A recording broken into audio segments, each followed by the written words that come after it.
Igreja. Jesus veio há 2000 anos atrás, encarnou, se revelou ao mundo, mas hoje a forma como ele escolheu vai ser revelada através da igreja. Portanto, temos que ser um, porque essa é a vontade dele, porque na eternidade seremos um. Então nós já começamos aqui, e também Jesus mesmo disse: o mundo vai crer que o Pai enviou quando vocês forem um. E, vamos dizer assim, principalmente semana passada, né, já deu para a gente ver com uns aos outros aqueles versos, que ser um não significa que tudo vai ser perfeito, sabe? Que ninguém vai magoar ninguém, chatear ninguém, pecar contra ninguém, não é aquele paraíso, não. Mas ser um significa ser uns aos outros, como vimos na semana passada de forma resumida. Ser um significa sim lidar com dificuldades, com atritos, com pecados, estão entendendo? Mas significa que nós não, quando acontecem essas coisas, a gente não foge, a gente permanece e pratica todos uns aos outros que Deus estabeleceu na sua palavra. E eu vou resumir, foi o tema de semana retrasada, o cristão precisa da igreja, mas eu estou desenvolvendo isso a partir de semana passada e hoje, amém? Estou desenvolvendo isso. Então eu vou resumir novamente as frases que resumem o porquê o cristão precisa da igreja. O propósito de Deus, e por que eu estou repetindo? Porque o segredo do aprendizado é a repetição. Repetir, repetir, repetir.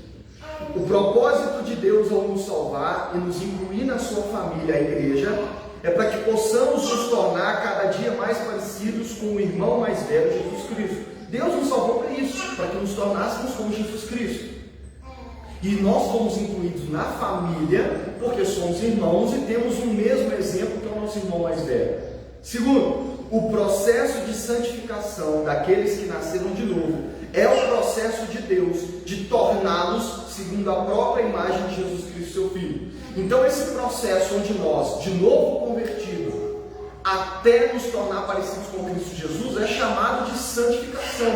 E é um processo, é uma caminhada, amém? É um processo. E esse é um processo coletivo. Cristianismo não é cada um por si, Deus por todos. O processo de santificação é um processo coletivo. Deus não nos santifica sozinhos.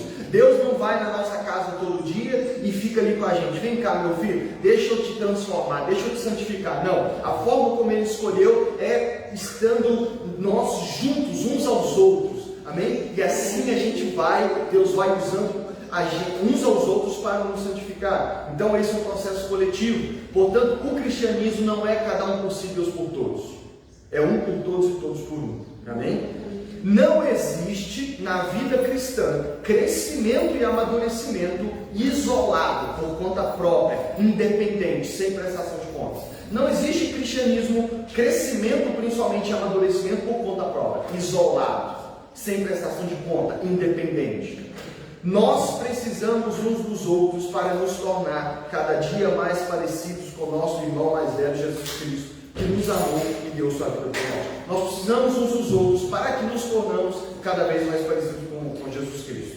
Por quê? Porque quando meu irmão peca contra mim e eu o perdoo como Cristo me perdoou, eu estou me tornando cada vez mais parecido com Jesus. Quando eu sirvo os irmãos, eu estou me tornando parecido com Jesus, que veio nessa terra não para ser servido, mas para servir. Ele mesmo disse isso. Percebe como que eu me torno parecido com Jesus à medida em que eu convivo com os meus irmãos? Para resumir. E hoje, o assunto de hoje, nós vamos ver como que parte do processo de santificação envolve diretamente a luta contra o pecado. Portanto, o tema de hoje é lutando juntos contra o pecado. O tema de hoje é lutando juntos contra o pecado. Hebreus 12, versos 1 a 4.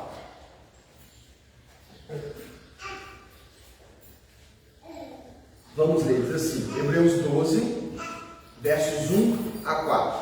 Diz assim: portanto, também nós, uma vez que estamos rodeados por tão grande nuvem de testemunhas, livremo-nos de tudo que nos atrapalha e do pecado que nos envolve, e corramos com perseverança a corrida que nos é proposta, tendo os olhos fixos em Jesus, autor e consumador da nossa fé. Ele, pela alegria que lhe foi proposta, suportou a cruz, desprezando a vergonha, e assentou-se à direita do trono de Deus. Pensem naquele que suportou tal oposição dos pecadores contra si mesmo, para que vocês não se cansem nem desanimem. Na luta contra o pecado, vocês ainda não resistiram até o ponto de derramar o próprio sangue. Vamos orar mais uma vez? Senhor, nosso Deus, nosso Pai, eis aqui a Tua palavra, Senhor. Fala aos nossos corações, que a Tua palavra, que é mais penetrante do que espada de dois gumes, penetre ao mais íntimo do nosso ser. Que Teu Espírito leve essa palavra no mais íntimo do nosso ser. Molda-nos de acordo com essa palavra, transforma-nos, convence o nosso coração, abre os olhos do nosso coração para que possamos perceber quão maravilhoso a Tua palavra é. Ensina-nos, Senhor, que enquanto estivermos nessa vida, antes da volta de Cristo, devemos lutar contra o pecado, mas não devemos fazer isso sozinhos, devemos fazer isso juntos. Ajuda-nos a compreender nessa noite o porquê disso e que possamos glorificar o Senhor vivendo da forma como o Senhor deseja. Amém? Vou ler mais uma vez. Portanto, também nós, uma vez que estamos rodeados por tão grande nuvem de testemunhas, livremo-nos de tudo que nos atrapalha e do pecado que nos envolve, e corramos com perseverança a corrida que nos é proposta, tendo os olhos fixos em Jesus, autor e consumador da nossa fé. Ele, pela alegria que lhe foi proposta, suportou a cruz, desprezando a vergonha, e assentou-se à direita de Deus. Pensem bem naquele que suportou tal oposição dos pecadores contra si mesmo, para que vocês não se cansem nem desanimem. Na luta contra o pecado, vocês ainda não resistiram até o ponto de derramar o próprio sangue. Amém? Vamos lá. Vou repetir mais uma vez. O processo de santificação daqueles que nasceram de novo é o processo de Deus de torná-los segundo a própria imagem de Jesus Cristo, seu Filho. O processo de santificação é um processo que Deus opera na vida de todo aquele que nasceu de novo. Portanto, se você se converteu de fato, se você se tornou cristão, se você se tornou filho de Deus, se você faz parte do corpo de Cristo, Deus está trabalhando na sua vida. E esse trabalho é chamado de santificação. Deus começou a tornar você semelhante a Cristo Jesus. E esse é um processo que começa na conversão, mas só termina na volta de Cristo. Amém? O processo de santificação começa no dia em que você se converte, no período em que você compreende o Evangelho, entrega a vida para Jesus, no período em que você se converte até a volta de Jesus. Então, vamos dizer assim, eu estou nesse processo há 11 anos. Então, esse é um processo que começa na conversão, mas só termina na volta de Cristo. Olha o que Paulo diz em Filipenses 1,6. Não precisa abrir, depois eu mando as referências amanhã no grupo e vocês vão em casa. Olha o que Paulo diz: estou convencido de que aquele que começou a boa obra em vocês vai completá-la até o dia de Cristo Jesus. Olha o que Paulo diz para a igreja de Filipos: estou convencido de que aquele Deus que começou a boa obra em vocês vai completá-la até o dia de Cristo Jesus. Quem começa a boa obra é Deus, porque quem salva é Deus. Nós não vamos até Jesus, nós não vamos até Deus, Deus vem até nós, Ele vem até nós e começa a boa obra. Começa como? Mudando o nosso coração, operando o milagre do novo nascimento, que é o milagre da conversão. Então Ele começa e Ele termina. Irmãos, o processo de santificação, essa é uma notícia maravilhosa, é Deus que opera em nós. É Deus que opera em nós. E Paulo diz: eu estou convencido de que aquele que começou a boa obra é fiel para cumprir até o dia da volta de Cristo. Então Deus começa e Deus termina, irmãos. Esse é o processo. Paulo chama de boa obra. Aqui em Hebreus 12, o autor vai chamar de esse processo de carreira ou de corrida, dependendo da tradução. Algumas traduções vai dizer carreira, mas aqui na nossa tradução ele vai usar corrida. Olha o que ele diz: corramos com perseverança a corrida que nos é proposta. Paulo não, vamos acreditar que é Paulo, mas não tem como afirmar não. O autor chama de corrida. Algumas traduções diz carreira. O que o autor aqui chama de corrida ou carreira é esse processo. Então, para nós cristãos, do nosso ponto de vista, esse processo de santificação, de cada vez tornar parecido com Jesus, aqui o autor de Hebreus está usando uma linguagem de corrida, de carreira. É mais ou menos assim, é uma corrida que dura a vida inteira. Você sair do ponto de largada, que é a conversão, até a chegada, que é a volta de Cristo. E isso é uma corrida, nós temos que correr. Olha o que ele diz: isto nos está proposto. Ou seja, não é opcional para o cristão. Esse processo de santificação, essa carreira, essa corrida em que nós nos tornamos parecidos com Cristo, nos é proposta a partir do momento em que Deus nos salvou. É mais ou menos assim: Deus vira e diz assim: meu filho, eu te salvei, tornei você meu filho. Agora você precisa correr uma caminhada, uma corrida, fazer uma carreira até a volta do seu irmão mais velho, Jesus Cristo. E nessa corrida eu vou transformar você cada vez mais parecido com Ele. Então nos é proposta, é natural da vida cristã. Amém? A vida, o processo de santificação, a carreira, essa corrida de se tornar parecido com Cristo Jesus está proposta a todos os crentes. Amém? É natural para todo cristão. Mas, aqui nesse verso, no primeiro inclusive, o autor vai dizer assim: olha, livremos-nos de tudo o que nos atrapalha. Antes de falar de correr a corrida com perseverança, ele diz assim: mas para isso nós precisamos nos livrar de tudo que nos atrapalha. Bom, vamos começar a pensar e interpretar o texto. Então, existem coisas que nos atrapalham na caminhada cristã. Existem coisas que nos atrapalham nessa corrida, nesse processo de santificação. Se a vontade de Deus é que nos tornamos cada vez mais parecidos com Jesus, existem coisas da vida que nos atrapalham nesse processo. E o que o autor exorta aos cristãos é: livrem-se de tudo que atrapalha. Olha o que ele diz: essa corrida nos está proposta.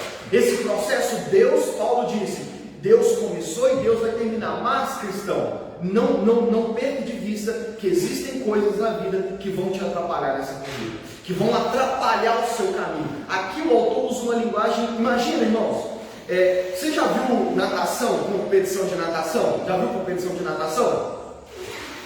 Como que o que os competidores, o pessoal que nada lá, corrida lá, o que eles usam? O que eles usam? Eles só usam uma touca, né, do material que é próprio para isso. Cientistas, sei lá, do ramo, estuda para desenvolver a touca com o melhor material e a roupa deles também é colada. Para quê? Tudo isso é para que nada os atrapalhe. Se bobear, chegaremos num tempo em que eles vão nadar nus, porque, né, bobear, isso não é nada. Mas por que eles fazem isso? Para que nada os atrapalhe. O material é pensado, é planejado, o formato para quê? Para que nada os atrapalhe na corrida. Ali a imagem é mais ou menos essa. Imagina um competidor de corrida de 100 metros que tem que correr com uma mochila nas costas. Não faria sentido, ele estaria em desvantagem. A linguagem que o autor está dizendo é isso. Não deixe que nada te atrapalhe nessa corrida, nessa caminhada. Portanto, de forma simples, existem coisas nessa vida que nos atrapalham. E o que o autor está exortando a nós cristãos? Livre-se de tudo que te atrapalha. Se você está usando uma mochila pesada e você tem que correr, o que você tem que fazer com essa mochila? Tira e joga ela fora. E aqui um detalhe importante, que eu não vou estender muito nesse detalhe aqui. Algumas dessas coisas que nos atrapalham não necessariamente são pecado, mas se atrapalham na vida cristã de santificação, livre-se delas. Aqui que eu quero te dizer. E por que você vai ver na sequência do versículo, por que essas coisas que ele está dizendo que nos atrapalham não é necessariamente pecado. Porque quando a gente fala de algo que atrapalha a vida cristã, a gente já logo pensa em pecado. E esse é o foco de hoje. Mas eu vou abordar isso aqui. O autor disse: livre-se de tudo que te atrapalha. E muitas vezes, irmãos, algo que nos atrapalha na caminhada cristã não é pecado necessariamente. Por exemplo, Paulo em 1 Coríntios 15:33 diz assim para a igreja de Corinto, que estava passando por muitos problemas. Paulo diz assim: não se deixem enganar. As más companhias corrompem os bons costumes. Olha, Paulo diz: não se deixe enganar. As más companhias corrompem os bons costumes. Aqui está um exemplo de algo que não necessariamente é pecado, mas que pode te atrapalhar na sua caminhada cristã. Paulo disse: as más companhias corrompem os bons costumes. Então, essa é uma das coisas que na vida cristã pode nos atrapalhar. Para usar um exemplo só: más companhias. E o que Paulo, juntando com o autor de Hebreus, se você tem más companhias que te corrompem, que está atrapalhando a sua caminhada cristã, livre-se delas. Na linguagem de Jesus é: se o teu olho te faz pecar, arranca. Se o teu braço te faz pecar, corta fora. É melhor entrar na vida sem o braço e sem o olho do que tendo todos os membros e ir para o inferno. Se algo, irmãos, essa é uma das coisas que principalmente o novo convertido tem que entender. Eu acho que todo novo convertido, você converteu agora, você tem que dar um tempo para as suas amizades que não são cristãs. Não é para sempre, mas você tem que dar um tempo. Porque você tem que firmar a sua fé primeiro. E as más companhias corrompem os bons costumes. Então, nós poderíamos pregar só sobre isso aqui. Várias coisas da vida que atrapalham a caminhada cristã. E o que o autor está dizendo é: se atrapalha a sua caminhada cristã, se está atrapalhando você se tornar cada vez mais parecido com Cristo, se está atrapalhando o processo de santificação, livre-se disso. Livre-se disso. Amém? Mas ele continua dizendo, livrem-se, verso 1, livremos-nos de tudo que nos atrapalha e, ele vai acrescentar mais uma coisa, e do pecado que nos envolve. Por isso que eu disse que o anterior nem necessariamente é pecado, ele acrescenta o pecado. Ele diz: e do pecado, livrem-se também do pecado que nos envolve. Algumas traduções ele diz assim: do pecado que tenazmente nos assedia. Tenazmente significa constantemente, persistentemente, perseverantemente. Olha o que o autor está dizendo: livremos-nos também do pecado que tão de perto e de forma persistente, consistente nos assedia. E aqui o assédio é naquele sentido que a gente conhece mesmo, de ficar em cima, de ficar ali. Como dizia o nosso irmão Thales Roberto naquela música, né? Todo dia o pecado vem e me chama. Todo dia as propostas vêm e me chamam. Todo dia vem as tentações e me chamam. Todo dia o pecado vem. Exatamente isso. O que o autor está dizendo aqui, o Thales traduziu em palavras mais simples. O que ele está dizendo é: o pecado de forma tenaz, persistente, perseverante, aquele que não desiste nunca, sabe? Ele de perto nos assedia. Em outras traduções, do pecado que tão de perto nos rodeia, do pecado que tão firmemente se apega a nós. Olha o que uma outra tradução diz: do pecado que tão firmemente se apega a nós. Aqui está a luta da vida cristã. A luta da vida cristã.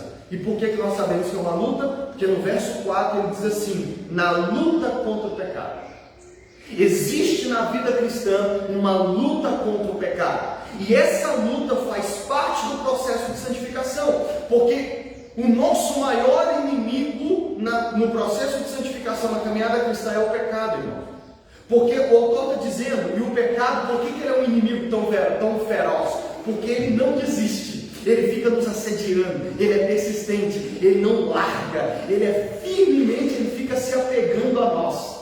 Esse é o pecado. E aí é o que o autor vai dizer aqui. Por isso, nessa caminhada, nesse processo, nós temos que lutar. É uma luta, irmãos. É por isso que aquele pensamento de que se eu fui salvo, Jesus pagou o preço pelos meus pecados, eu posso pecar à vontade. Mais uma vez, eu preguei disso há uns meses atrás, é mais um complemento disso. Como que eu vou viver de qualquer jeito se a Bíblia, em todo o Novo Testamento, que nós vamos ver aqui, diz que o cristão tem que lutar contra o pecado? Que a vida natural do cristão, até que Cristo volte, é lutando contra o pecado. Irmãos, nós, na linguagem do John Piper, nós estamos em guerra, nós estamos em estado de guerra. Você já assistiu algum filme de guerra? Assiste filme de guerra. Em países, você já viu notícias da Síria, daquele lado da fora do Brasil, do mundo, onde tem guerra? As pessoas lá não dormem, eles estão em estado de guerra. Tem filme que, quando o pessoal pisa num pedaço de galha que dá aquele barulhinho, tem gente que já faz assim. Por quê? Estado de guerra. Estado de guerra você não pode dormir. Estado de guerra você não pode deixar de vigiar, na linguagem de Jesus. Nós estamos em guerra. Nós cristãos já fomos perdoados pelos nossos pecados. Cristo já pagou o preço pelos nossos pecados. Nossa salvação está garantida pelo sangue de Cristo. Ele disse na cruz: está consumado. Se você crer, você está garantido. Você vai para a eternidade. Mas nós ainda não estamos lá. E enquanto Cristo não nos volta para nos libertar de uma vez por todas do pecado, não vai dar tempo de entrar nesse texto, nós estamos em guerra contra o pecado. Porque nós já não somos mais escravos do pecado, porque Cristo nos libertou. Mas o pecado ainda nos assedia. O pecado ainda nos assedia. Você já teve um namorado ou uma namorada que você terminou e ela ficou, ou ele ficou ali insistindo? É assim o pecado. Cristo já nos rompeu desse relacionamento com o pecado. Nós já não somos mais escravos, mas o pecado insiste. O pecado está nos assediando, sabe? O pecado, ele, como diz o Tales, todo dia ele vem.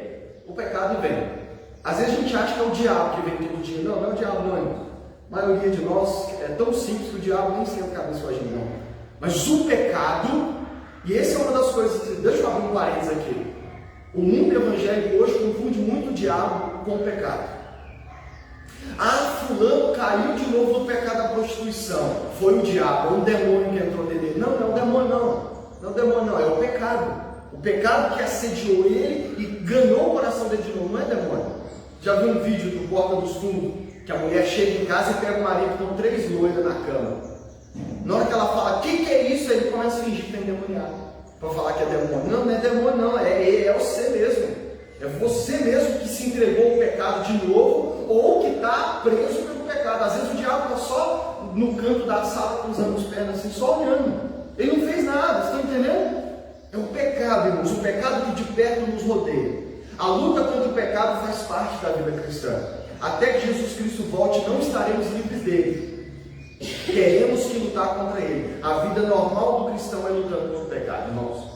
Quando a Bíblia, o Novo Testamento, em algumas passagens, usa a linguagem de guerra mesmo, de corrida, de carreira. Por quê? Você foi salvo, você ingressou numa guerra. Nós estamos em estado de guerra. A luta contra o pecado é um verdadeiro estado de guerra até que Cristo Jesus volte. Portanto, nós não podemos deixar de vigiar e não podemos dormir no ponto. Temos que estar sempre alerta. Como disse Jesus, vigiando e orando.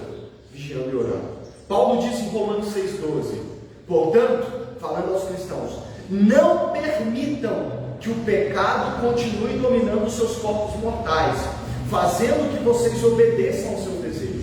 Olha o que Paulo diz para cristãos: não permita mais que o diabo domine, porque vocês já foram libertos. Mas você pode.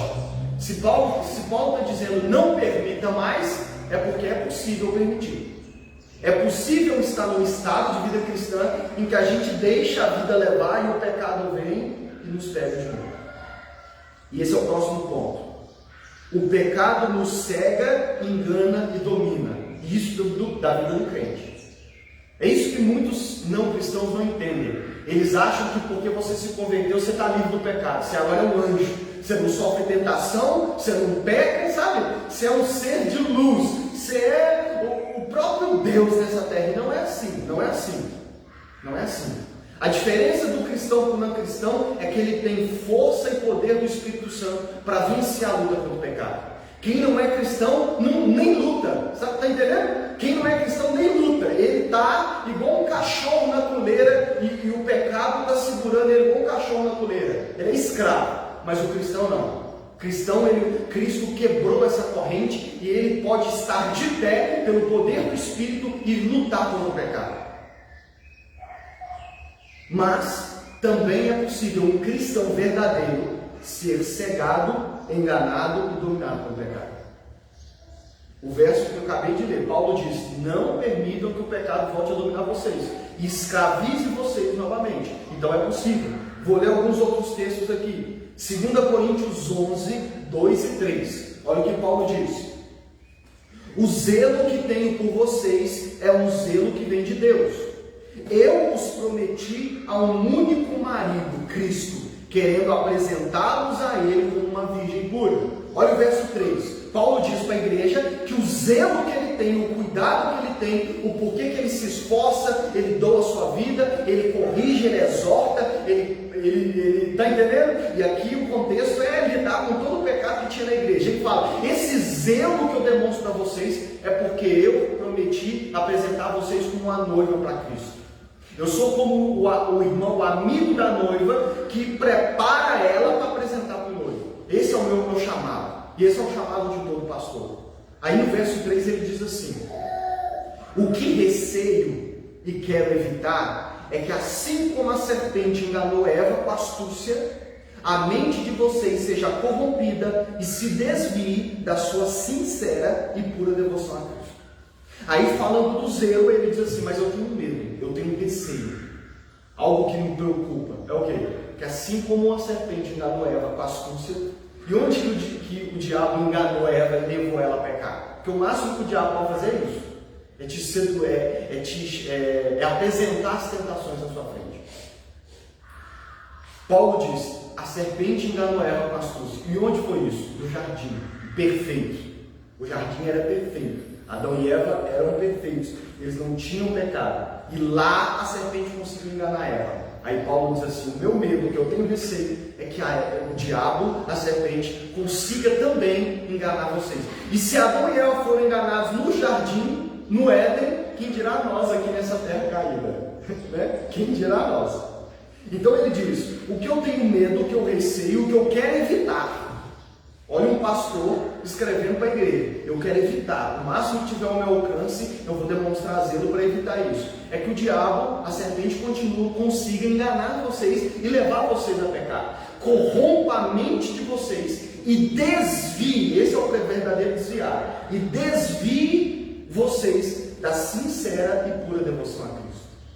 A vida cristã, ela deve ser pura e sincera, não tem muito lenga-lenga. Mas o que Paulo está dizendo? Uma das formas que o diabo engana é levando a gente a se desviar, a mente corromper.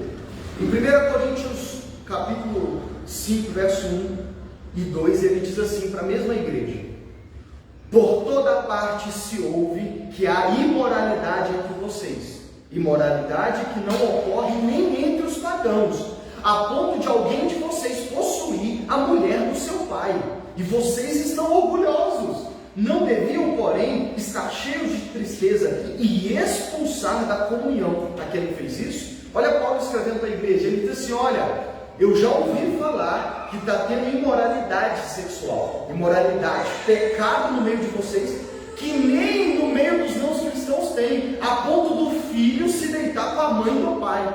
Com a mãe do pai não, com a esposa do pai. Muito provavelmente a madrasta, né? Muito provavelmente a madrasta, senão ele diretamente ligaria da mãe, falaria se ligando com a mãe. Então olha o que Paulo diz. E essa é a mesma igreja que ele disse que queria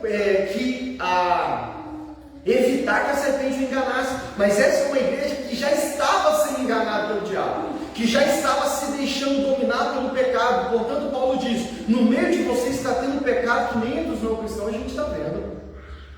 E ele diz assim: vocês estão orgulhosos, que significa de forma simples, e vocês estão agindo como se nada estivesse acontecendo. Então, irmãos, o que eu estou querendo estabelecer aqui? Que é possível cristãos serem cegados, enganados e dominados pelo pecado novamente. 1 Timóteo 1, 18, 19 e 20. Paulo diz assim para Timóteo: Timóteo, meu filho, dou-lhe essa instrução, segundo as profecias que já foram proferidas a seu respeito, para que, seguindo-as, você combata o bom combate, mantendo a fé e a boa consciência, que alguns rejeitaram, e por isso naufragaram na fé. Entre eles estão Himeneu e Alexandre, os quais entreguei a Satanás, para que aprendam a não blasfemar. Paulo diz para Timóteo: eu quero que você combata o bom combate, que é uma outra linguagem desse processo de santificação, dessa vida cristã, até que Cristo volte, mantendo a fé e a boa consciência. E ele diz assim: alguns rejeitando a boa fé e a consciência, naufragaram na fé. É possível um cristão naufragar na fé. É possível. 2 Pedro, capítulo 2, verso 20. Pedro diz assim: se tendo escapado das contaminações do mundo por meio do conhecimento de nosso Senhor e Salvador Jesus Cristo, encontram-se novamente nelas enredados e por elas dominados, estão em pior estado do que no princípio. Olha o que Pedro diz. Se tendo um dia sendo liberto das contaminações do mundo, através do conhecimento de Jesus Cristo, está falando do cristão, vocês se encontram novamente enredados, enlaçados, sabe, você já embolou em alguma corda, tendo enrelados de novo, vocês, e sendo dominados por elas, pelas contaminações, vocês estão no estado pior do que no princípio. Um cristão que se deixa novamente ser enganado pelo pecado, se enredar no pecado, já tendo sido liberto, Pedro está dizendo, ele acaba entrando num estado pior do que quando ele não conhecia Jesus. E o que eu estou querendo estabelecer? Que é possível um cristão ser enganado, cegado e dominado pelo pecado novamente. É possível. E qual que é o pior? O pior de tudo é quando não nos damos conta disso. Olha o que Jesus disse em Mateus 7, versos 3 e 4. Você já deve ter lido esse texto com certeza. Olha o que Jesus disse. Por que você repara no cisco que está no olho do seu irmão e não se dá conta da viga que está no seu próprio olho? Como você pode dizer ao seu irmão, deixa-me tirar o cisco do seu olho, quando há uma viga no seu? Jesus está dizendo, por que você enxerga o cisco no olho do seu irmão, o pecado do seu irmão, e não se dá conta, e sua ficha não cai, de que tem uma trave no seu, de que tem algo maior no seu? Você aponta os pecados do irmão, mas não percebe que você mesmo também está no pecado, e comparando o cisco com uma trave, num pecado pior, de forma pior. Ou seja, há um estado de cegueira que o cristão pode chegar, a ponto dele apontar os pecados dos outros e não enxergar o seu próprio pecado. E aqui eu vou voltar a dizer, e aqui nós vamos entrar a importância da igreja. Isso na vida daqueles que não congregam mais é mato, como diz o ditado. Esse estado de cegueira na vida dos desigrejados, daqueles que não congregam, é a coisa mais normal do mundo. Quando você conversa com eles, eles apontam todos os pecados de todos os irmãos, ele dá CPF, identidade, RG, tudo, o pecado, dia, data, hora, número de vezes e fala, é por isso que eu se deixei a igreja. Mas ele já não se dá conta de que ele saiu da igreja por causa do pecado dos irmãos, e ele já está tão envedado no pecado que ele está cometendo às vezes pecado pior do que o do irmão. Jesus está dizendo, como que ele não dá conta? Por que ele não dá conta? Porque ele já está cego, ele já foi novamente dominado pelo pecado. E qual que é o problema desse estado? É que nós não enxergamos sozinhos. Já agarrou feijão no seu dente? Você consegue ver? Eu não consigo ver.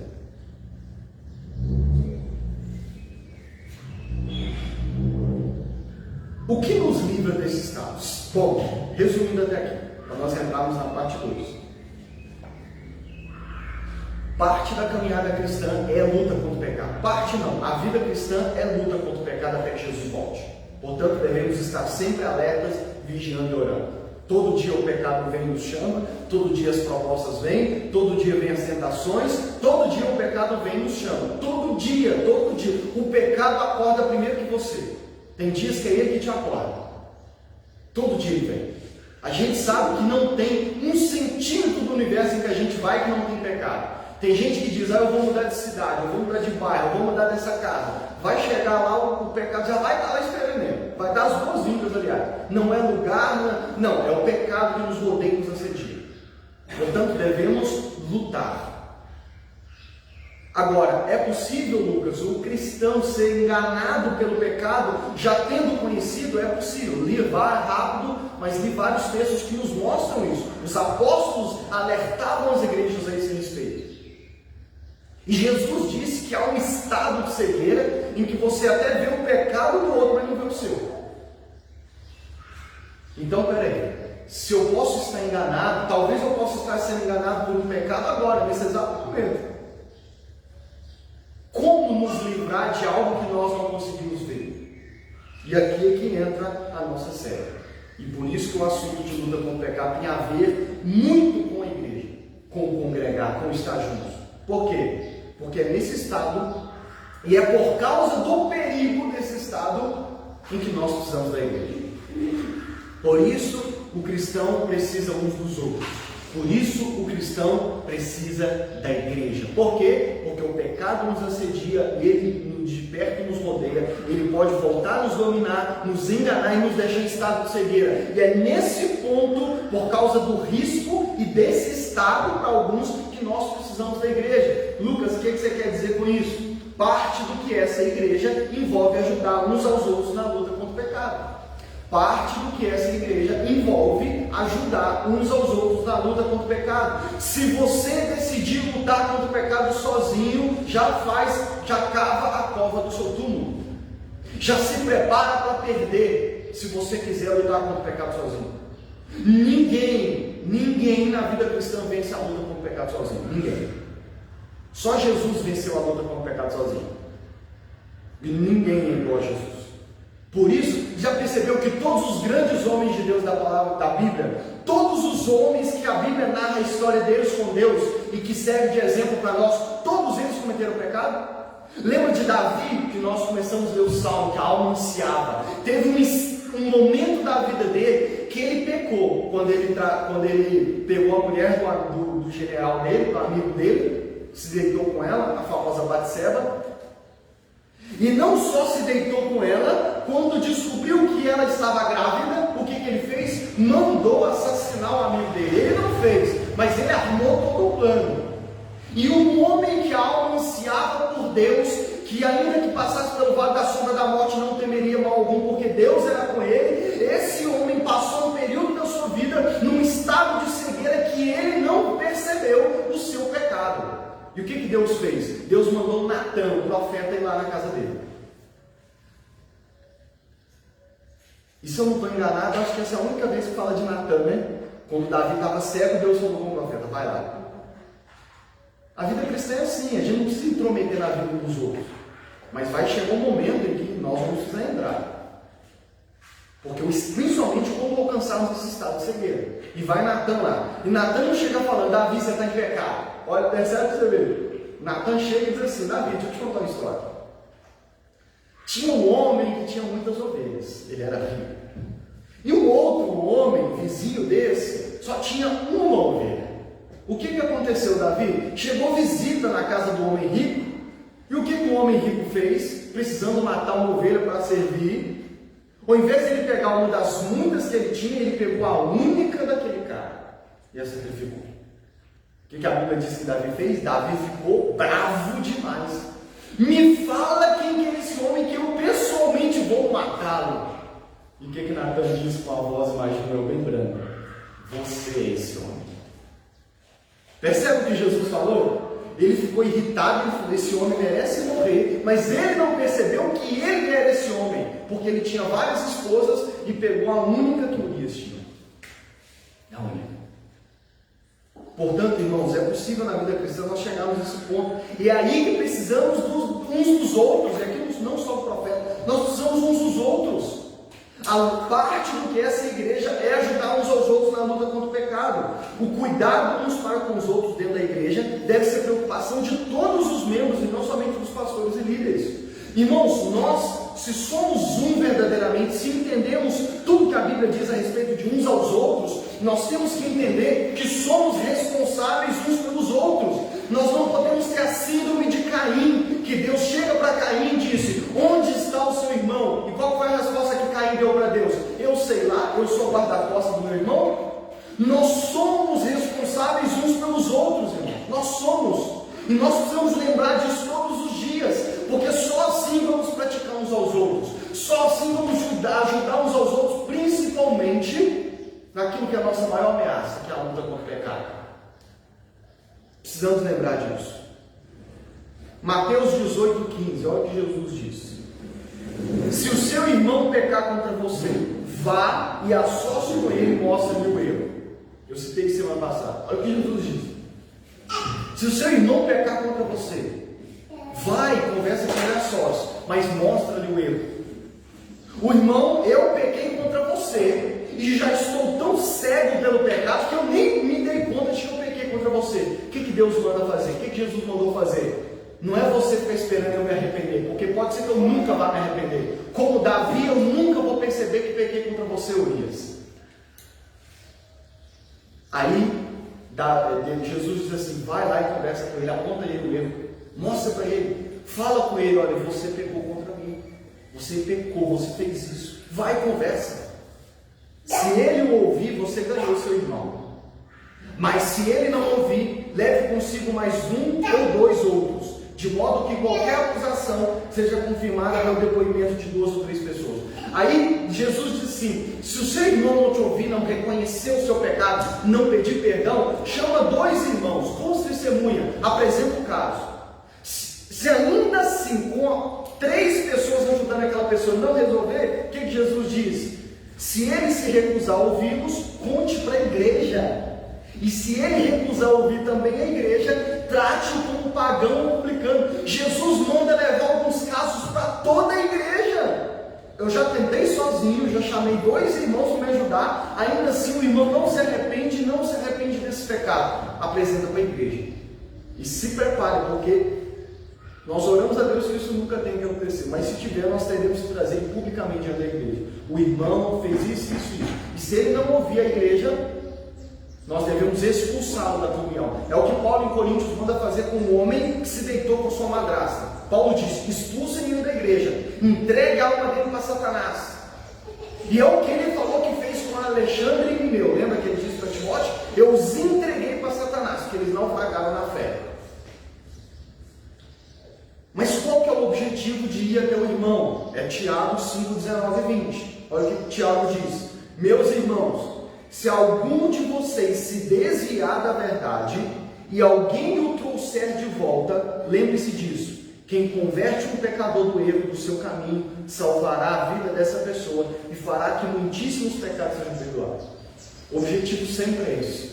Não é eu ir lá e jogar na cara do irmão. Não é eu chegar, seu pecou. Não é assim não. O propósito, e aí nós vamos ver isso no próximo texto, o propósito é restaurar o irmão, é trazê-lo de volta. Eu vou sozinho, tento. Não deu, eu vou chamar reforço. 2, Jesus disse. Não deu, eu vou chamar a igreja. Não deu, aí a gente entrega. Porque existe um ponto, irmãos, em que nós entregamos a pessoa. Nós a excluímos da igreja. Tem esse ponto, tem todo um processo para chegar a esse ponto. É o último estágio, mas tem. Tem momentos em que você vai expulsar alguém da igreja. Faz parte da vida da igreja. Jesus estabeleceu isso. Não é falta de amor, porque hoje em dia, né, todo mundo, falta de amor. Se hoje em dia você diz, nós expulsamos fulano de tal da igreja, isso não é amor. Jesus não mandou amar uns aos outros, não é isso? Não, ele mandou amar, mas ele também disse que dependendo da situação você tem que expulsar. É por isso que eu falo, muitas pessoas me perguntam, fulano questionou isso. Eu falei, mas ele tem que ler a Bíblia inteira, né? Você não pode ler um versículo só. Né? Não pode ler um versículo só, você tem que ler a Bíblia inteira. Não pode isolar um texto só, né? Gálatas 6:1, olha o que Paulo diz. Irmãos, se alguém for surpreendido em algum pecado, vocês que são espirituais deverão restaurá-lo. Se alguém for surpreendido em pecado, ou seja, esse surpreendido é tudo que eu estou falando, ser enganado, dominado, cegado. Aí ele diz, vocês que são espirituais, que nós podemos entender com uma linguagem, vocês que estão bem, vocês que estão de pé, vocês que estão andando no Espírito, que é uma linguagem que ele usa lá em Efésios, vocês que são espirituais, que estão andando no Espírito, devem restaurá-lo. É a linguagem de Tiago, trazê-lo de volta, ganhá-lo de volta, como disse Jesus. É toda a mesma linguagem. Mas aí Paulo diz assim, com mansidão. Está vendo que não é olhando de cima para baixo, achando que é melhor que o irmão, porque o irmão caiu, você não? Com mansidão. Aí Paulo acrescenta, cuide-se, porém, cada um para que não seja tentado. Até quando você estiver bem e for ajudar o irmão, lembre-se que você também pode cair. Paulo disse em Coríntios também, aquele que está de pé, vigia para que não caia. Por isso que você tem que ter humildade, mansidão, até mesmo para ajudar o irmão a cair a ficha do pecado dele, porque poderia ser você, amanhã pode ser você. E Jesus disse, bem-aventurados os misericordiosos, porque encontrarão misericórdia. Aí o verso 2, verso que eu li semana passada, olha o contexto. Levem os fardos pesados uns dos outros e assim como na lei de Cristo. Qual que é o contexto em que Paulo diz para levar os fardos uns dos outros? O contexto de restaurar o irmão do pecado. Deixa eu ver o tempo aqui, para ver se eu vou precisar cortar esse texto maior. Dá para passar rapidamente por ele. Hebreus capítulo 10, verso 23 em diante. Olha o que o autor de Hebreus diz. Apeguemo-nos com firmeza à esperança que professamos, pois aquele que prometeu é fiel. A esperança que professamos, pensando em outros textos da Bíblia, é a esperança de nos tornar parecidos com Cristo. É Cristo em nós a esperança da glória, diz Paulo. Aí ele diz, apeguemos-nos com firmeza à esperança. É o que ele vai dizer no capítulo 12, que é correr com perseverança a corrida que nos é proposta. Aí ele diz assim, verso 24, e consideremos-nos uns aos outros para incentivarmos-nos ao amor e às boas obras. Apeguemos-nos com firmeza e incentivemos-nos uns aos outros. A gente deve considerar e incentivar uns aos outros ao amor e às boas obras. Não só se apegue você, mas considere e incentive os irmãos. Para quê? Para que a gente junto incentive um ao outro ao amor e às boas obras. Então, até para praticar o amor e as boas obras, nós precisamos uns dos outros para incentivar uns aos outros. Aí olha o que o verso 25 diz. Não deixemos de nos reunir como igreja, segundo o costume de alguns, mas encorajemos-nos uns aos outros, ainda mais que vocês veem que aproxima o dia.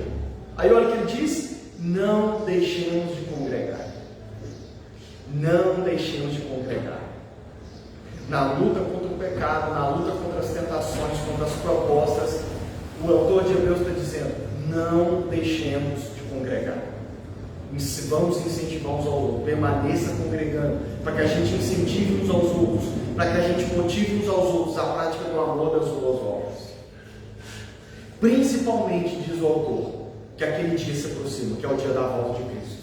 Principalmente porque a gente sabe que Cristo está tão perto de voltar hoje do que esteve ontem. Esse é o motivo maior pelo qual nós devemos congregar, porque o dia está chegando. E se isso era a realidade na época do autor de Hebreus, imagina a nossa época. Aí ele continua. Olha o que ele vai continuar no verso 26.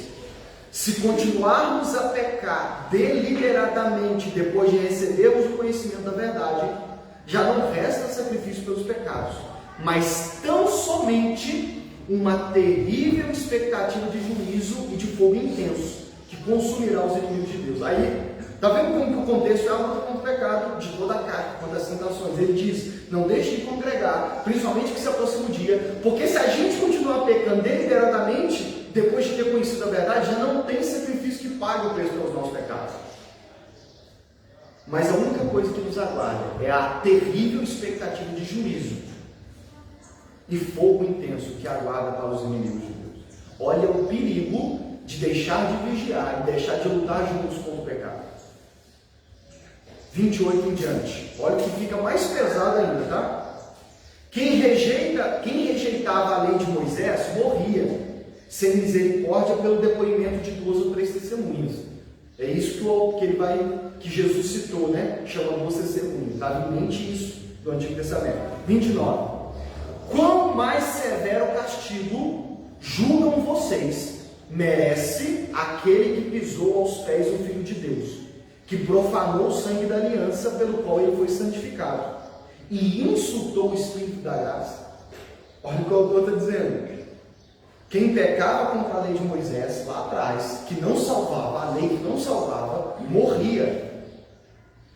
E aí ele diz assim, julguem vocês agora, quem dirá o que merece, o que ele já disse antes, expectativa de juízo e fogo intenso. Aí ele continua, quem dirá, pense agora, o que você acha que merece aquele que pisou aos pés do Filho de Cristo, que pegou o sacrifício que Cristo fez e com o seu estilo de vida está pisando, sabe?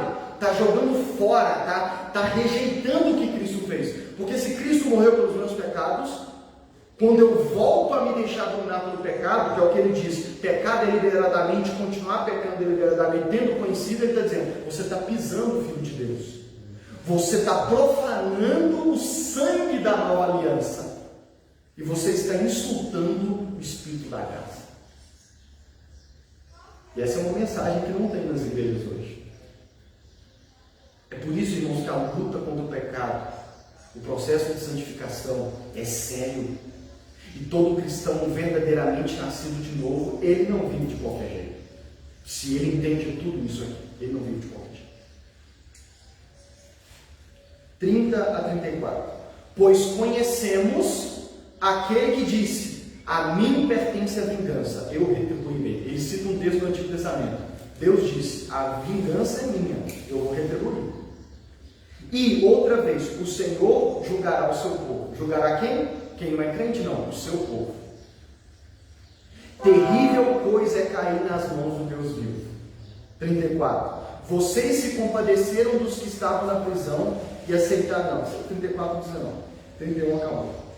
Portanto, irmãos, a luta contra o pecado é uma luta séria. Devemos estar atentos, vigiando e orando. Devemos permanecer juntos. É por isso, irmãos, que nós devemos ajudar uns aos outros na luta contra o pecado. Quem é aquele que vê o cego indo caindo no buraco e não faz nada? Assim somos nós quando percebemos que os irmãos estão enganados pelo pecado. Mas, para finalizar, vou acabar no tempo certo.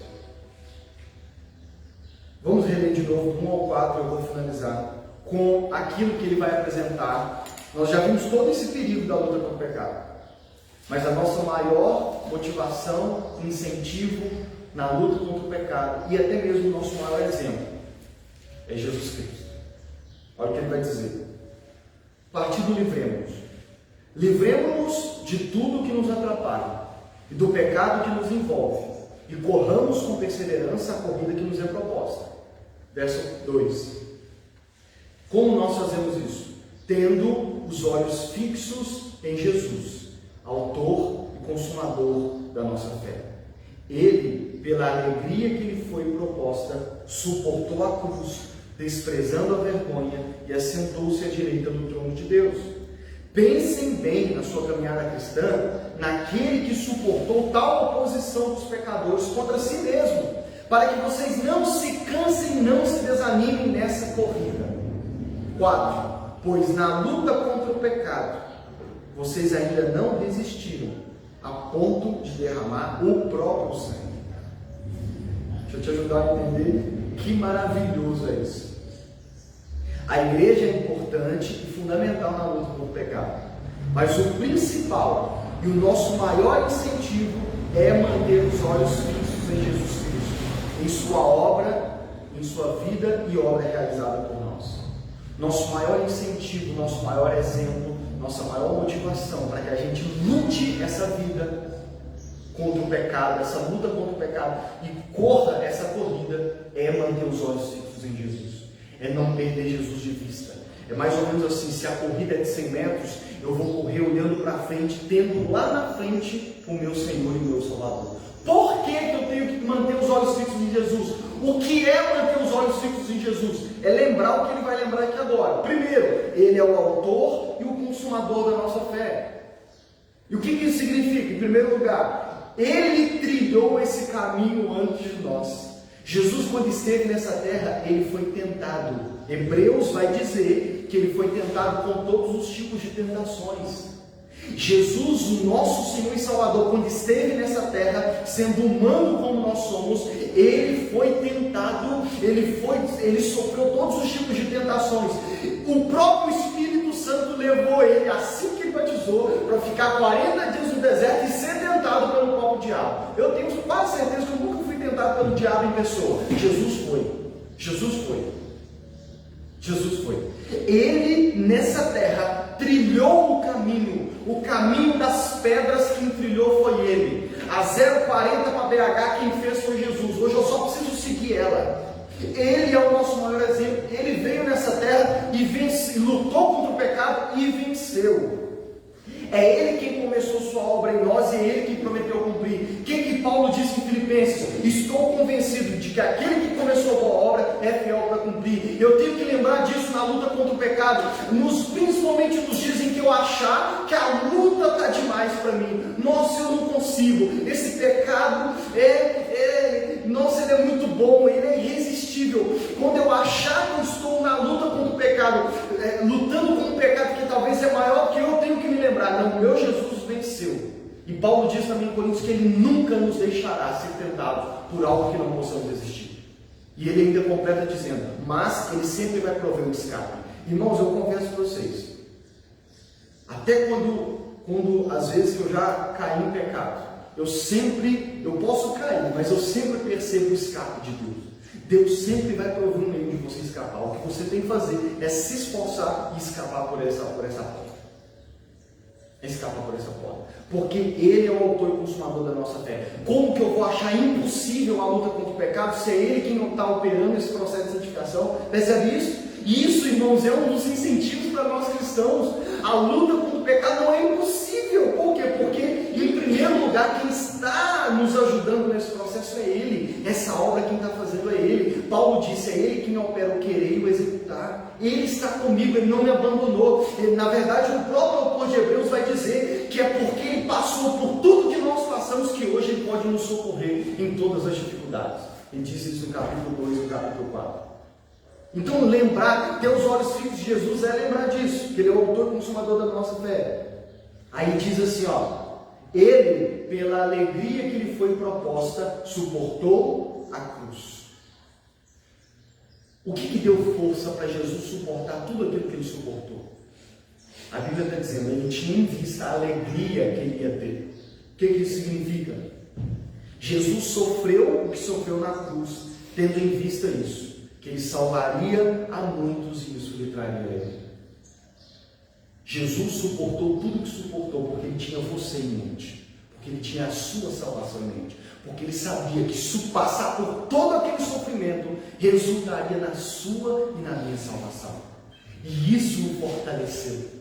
Em troca, ele disse, Pai, se para eles serem salvos, se para essa multidão que Apocalipse diz, povos de todas as tribos, línguas e nações. Apocalipse diz que João viu na eternidade uma multidão, povos de todas as línguas, tribos e nações. Pai, se para mim salvar essa multidão, o meu povo, eu tenho que passar por isso, então eu vou passar, porque eu sei que a alegria que eu vou ter é muito maior. Irmãos, Cristo pensava em nós quando suportou por tudo aquilo, tendo em vista a alegria que lhe foi proposta. Isaías 53, 10 e 11 diz assim sobre o sofrimento de Cristo: fazia parte do plano do Senhor esmagá-lo e causá-lo dor. Foi Deus que mandou Cristo para a cruz. Quando, porém, sua vida for entregue como oferta pelo pecado, ele terá muitos descendentes. Nós somos irmãos de Cristo. Terá vida longa e o plano do Senhor prosperará em suas mãos. O plano de salvação. Verso 11, olha o que diz: quando ele vir tudo que resultar da sua angústia, ficará satisfeito. E por causa de tudo que meu servo justo passou, ele fará que muitos sejam considerados justos, pois levará sobre si o pecado deles. Quando ele viu o resultado da sua angústia, ele ficará satisfeito. Cristo suportou tudo que ele suportou, porque ele sabia que o resultado seria maravilhoso, seria alegria, seria a nossa salvação. Isso deu força para ele. Isso deu força para ele. A ponto dele desprezar a vergonha. Diz a continuação do verso. O que significa isso? Na época de Cristo, a morte por cruz, por crucificação, era a morte mais humilhante que tinha. Eles eram crucificados nus. Você vê a imagem de Cristo com a tanguinha, aquela cuequinha? Não, foi nu, era nu. Era o pior tipo de morte. Tanto que os romanos que crucificou Jesus, a crucificação era proibida para um cidadão romano. Os romanos matavam outros povos com crucificação. Mas um romano, pelo pior crime que ele poderia ter cometido, crucificação não. Porque até o pior bandido romano, eles achavam a crucificação humilhante. E nós sabemos que no Antigo Testamento o próprio Deus disse na lei: todo aquele que for crucificado no madeiro será amaldiçoado. E eu já falei sobre isso na série Deus Salva Pecadores. Ele levou a nossa salvação. Mas olha o que diz: Cristo passou por tudo aquilo e ele desprezou a vergonha. Cristo foi envergonhado naquele dia. Quando ele pediu água, deram para ele vinagre, tiraram sorte das roupas dele. Lê o final de Mateus e dos Evangelhos. Ele passou, cuspiram na cara dele. Tudo que ele passou e ele desprezou isso. Por quê? Porque ele tinha a nossa salvação em vista. E é isso que deu força para ele vencer a luta contra o pecado. E o verso continua dizendo: assentou-se à direita de Deus. Sabe o que isso significa? Que ele morreu, foi sepultado, mas ao terceiro dia ele ressuscitou. E ele ressuscitou porque Deus recebeu o sacrifício dele. E é por isso que hoje nós estamos aqui. É por isso que hoje podemos ter certeza da nossa salvação. Porque ele pagou o preço pelos nossos pecados, ele sofreu tudo que sofreu e Deus aceitou o seu sacrifício, tanto que o ressuscitou e hoje ele está à direita de Deus. Por isso hoje nós somos salvos, nós podemos ser salvos. Aí o verso 3 ele diz assim, olha o que ele diz para o crente: pense bem naquele que suportou tal oposição dos pecadores contra si mesmo, para que vocês não desanimem. Irmãos, olha para mim. Crente desanimado é crente que já não está com os olhos mais fixos em Jesus Cristo. Crente desanimado é aquele que já se esqueceu o que Cristo passou por ele. Vou repetir: crente desanimado que desistiu da carreira cristã, da caminhada cristã, da luta contra a santificação, já perdeu Cristo de vista, já se esqueceu do que Cristo passou por ele. Pedro vai dizer isso, eu tirei esse texto porque ele já se esqueceu. Aquele que desiste da caminhada cristã, que não está lutando, já se esqueceu. Ele se esqueceu do que Cristo fez por ele. E ele diz no verso 4, e tem mais: na luta contra o pecado, vocês ainda não resistiram a ponto de derramar o seu próprio sangue. Muitos entendem esse texto dizendo assim: então eu tenho que derramar meu próprio sangue na luta contra o pecado. Não, o texto não está dizendo isso. O que o texto está dizendo é: não desanime. Sabe por quê? Na luta contra o pecado, você ainda não teve que lutar a ponto de dar a própria vida. Mas tem um que fez isso. Você ainda não teve que fazer. E dificilmente terá. Mas lembre-se de que tem um que teve que fazer isso. E esse um é o nosso Senhor e Salvador Jesus Cristo. Ele sim, na luta contra o pecado. E não só pelos nossos pecados. Na luta contra os pecados que nem era dele. Na luta pelo meu e pelo seu pecado. Ele teve que lutar até derramar a última gota do seu sangue. Para que você não tivesse que fazer isso. Para que você pudesse lutar contra o pecado hoje. Irmãos, isso é maravilhoso. Isso é maravilhoso. A maior força que nós temos para lutar contra o pecado é ter Cristo em mente. Por isso que nós queremos ser uma igreja centrada no Evangelho, que vira e mexe e está lembrando do Evangelho, do que Cristo fez por nós. Porque esse é o segredo da vida cristã. Martinho Lutero dizia: o Evangelho não é o ABC, não é o início ali, não é o curso básico e depois vem as coisas profundas. Não, o Evangelho é o A a Z. O segredo da vida cristã é ter sempre em mente o Evangelho, que é o que Cristo fez por mim e por você. E o que nós vamos celebrar nessa noite. O que nós vamos celebrar nessa manhã. O que nós vamos celebrar e celebramos todo o primeiro domingo do mês é lembrar o que Cristo fez por nós. Que todos os dias, quando o pecado vir, quando o pecado te chamar, quando as propostas vierem, quando vierem as tentações, quando o pecado vier, que você mantenha os seus olhos fixos em Jesus e que você se lembre que a maior motivação é lembrar o que Ele fez. O pecado é tão sério, irmãos, que Ele teve que fazer tudo isso por nós. O pecado é tão sério, portanto não devemos brincar com o pecado, devemos levá-lo a sério. E na força que Ele nos dá através do Espírito Santo, devemos traçar uma guerra diária contra o pecado, para a glória dele. Sabendo que, ainda que nos custe algo a luta contra o pecado, ainda que a gente tenha que nos livrar de algumas coisas nesse processo, venhamos nos lembrar que assim como Cristo teve alegria após tudo que passou, nós também teremos alegria no fim das contas. Porque no dia em que Cristo voltar e nos transformar, e nos livrar de uma vez por todas do pecado, nós estivermos na eternidade louvando a Ele, Santo, Santo, Santo, olharemos para trás e diremos, como diz o nosso irmão Juliano Som: valeu a pena, valeu a pena. Fique de pé.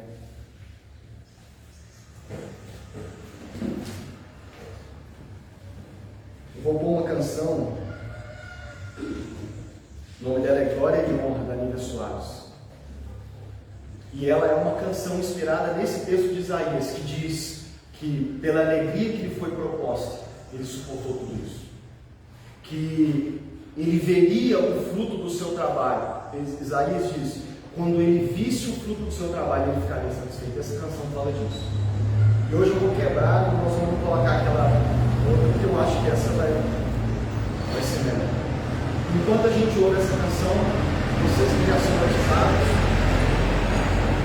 venham, peguem o cálice, o pão, nós vamos ouvir essa canção e vamos celebrar a ceia lembrando daquilo que ele fez por nós. Amém?